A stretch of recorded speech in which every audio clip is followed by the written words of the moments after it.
Okay, I'm Gwen Ansell. I'm a South African music writer. South African jazz has a really interesting history because its history goes back in time almost as far as jazz in America. The origins of South African jazz in the modern sense probably go back close to 100 years.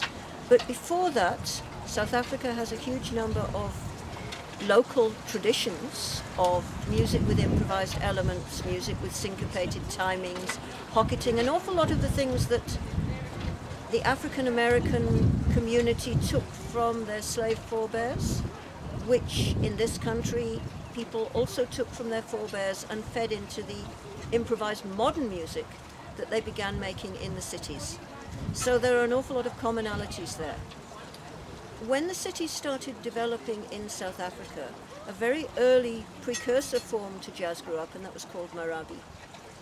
Marabi music came from people coming to the cities seeking work in informal settlements. This was before apartheid, but people were still enormously discriminated against, both by the labor system and by officials, residence permits. All of those conditions were there.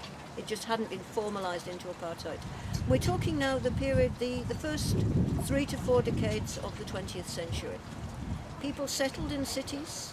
They were living often in very bad conditions, quite often settled informally in multiple occupancy dwellings or in tents or in shacks. This was before even the townships.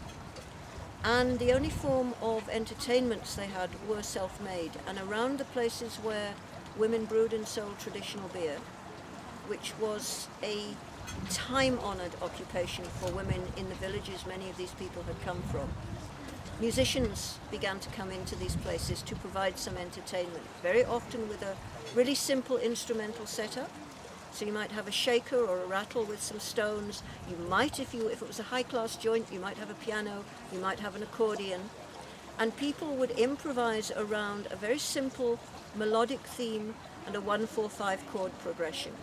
And that was music which would go on through a long evening while people were drinking, dancing, socializing, very often socializing with people back from their home area in the countryside. And out of that came the music that was called marabi. Marabi got quite a bad reputation, but a lot of the bad social circumstances that surrounded it were because people were living in conditions of intense poverty rather than because marabi itself was a bad music.